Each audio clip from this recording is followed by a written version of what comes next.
Created using Powtoon.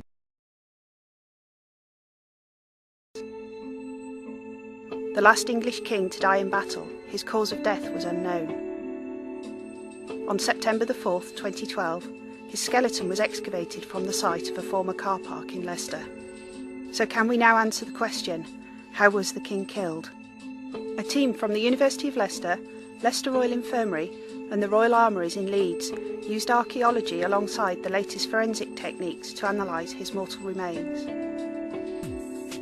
Using CrimeLight to inspect his skeleton, post-mortem computed tomography scans and reconstruction software, a micro-CT scanner and DNA extraction, alongside the UNESCO Manual for Investigation of Torture, comparison with remains from other medieval battlefields, and a study of sword marks made on bone performed on cows' legs. The team pieced together the last moments of the king. A total of 11 injuries have been identified. A number of injuries consistent with a dagger were identified to the cranium, jaw, cheekbones and 10th rib. The facial injuries are relatively slight in comparison to contemporary battles. Neither would they be expected in someone wearing the most modern and effective armour of the day. So it is likely they were inflicted after death, once the armour had been removed. A 3 cm long injury was present to the right pelvis. This area was one of the most vulnerable in medieval battle, but the only blow capable of bypassing Richard's armour was a blow delivered underneath, and the angle of the wound is not consistent with this. Again, this injury is more likely to have occurred after his death. It's consistent with accounts that Richard's body was slung over the back of a horse and suffered insults.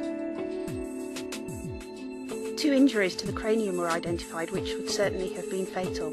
A 6 by 5 cm wound, consistent with that from a sword or staff weapon, and a penetrating injury travelling 10 cm through bone and brain from a sword tip or top spine.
Created using Powtoon.